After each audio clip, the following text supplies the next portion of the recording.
When we talk about the playoff, one thing that's been consistent is the Big Ten lobbying for a bigger playoff. Ryan Day, coach of the Ohio State Buckeyes, the biggest brand in the country in the Big Ten, has been kind of walking lockstep with Tony Petitti, as did almost every Big Ten coach at Big Ten Media Days. And at the time, Tony Petitti, the conference commissioner, a former television guy, that's how he got the job. And he is tasked by the presidents to make more money. That's his job. That's his task. His task is not to do what's best for college football.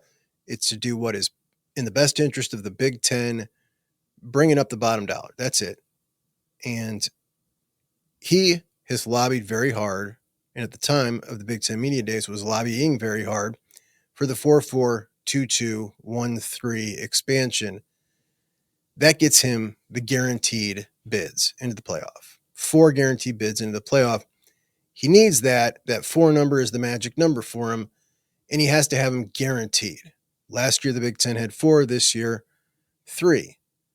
The reason he needs them guaranteed is so he can conduct the championship weekend where we just played Ohio State and Indiana. Well, they would still play for the conference championship, but number 3 would play number 6.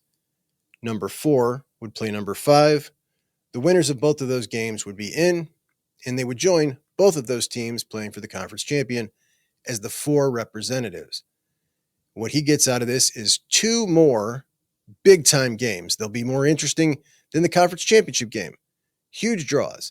That is making something where nothing existed before. That is making brand new money. That is the dream of the TV guy. That is the dream of the TV executive. And personally, I supported that plan. I love that plan. With the 4-4-2-2-1-3, you got the best of all the worlds, in my opinion. There was only one potential drawback, and I've even softened on that drawback. Why I love this one is because you get the 4 automatics in the SEC and the Big Ten. You get the 2 automatics in the ACC and the Big 12. Then you get the 1, that's a group of 5. Then you get the 3, and that 3 is 3 at large, one of them assumingly Notre Dame most years. Then you got 2 more at large. I thought those were crucial to have those 2 at large hanging out there at the bottom. Now, I love those people who talked against those said that that gives a net of security, a blanket of security in the 2 or in the 3 versus 5 game and the 2 versus 3 game, or the 3 versus 6 and the 4 versus 5. It gives you security that if you lose one of those, you can get one of the at-large. And that's true. Slight drawback. I agree. Don't love it. But what it also does is incentivize you to want to win out-of-conference games early on in the season. So, for instance, if Texas and Ohio State were playing, and the only way you got to the playoffs was through your conference, they don't have an incentive to play Jeremiah Smith in the fourth quarter. They have an incentive to pull their players. It doesn't matter if they win. It doesn't matter at all.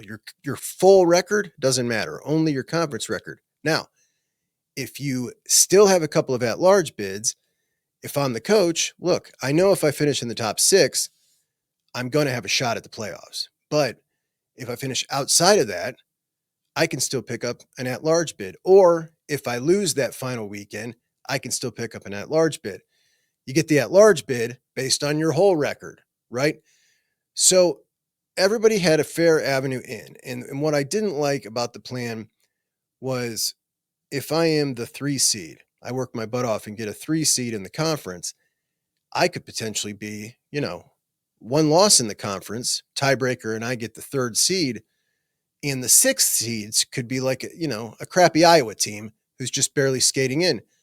And now you're telling me that when we walk in on the field, like we're the same team that day?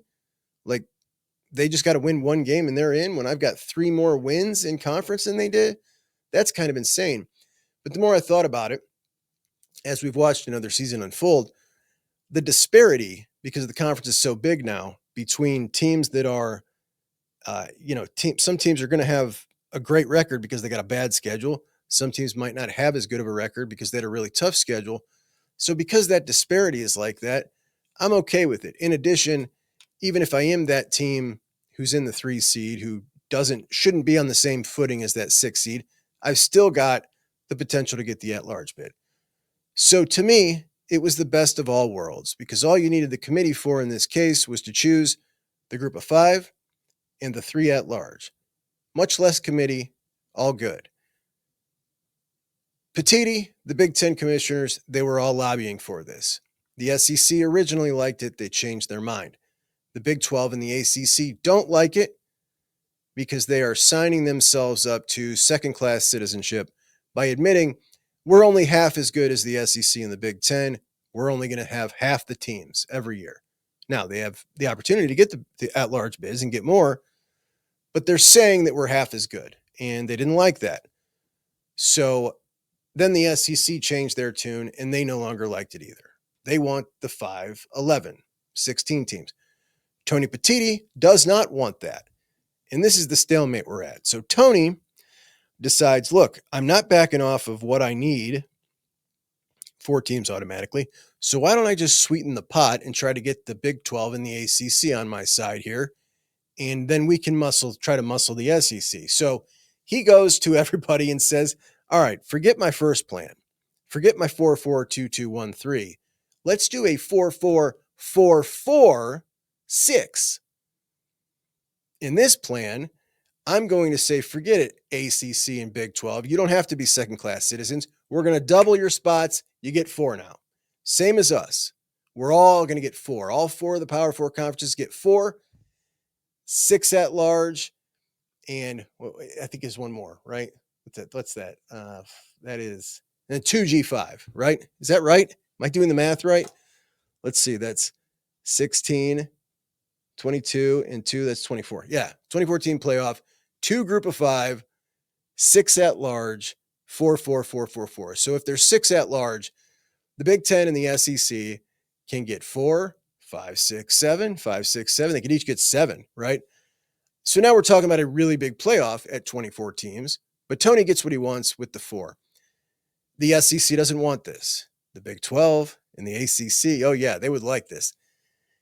My point is, Ryan Day has walked in lockstep with every plan that Petiti has had. So Ryan Day was on the Stephen A. Smith show, of all shows in the entire world to be on. I don't know how our head coach wound up on that show and not on Juck on Bucks. I don't get it.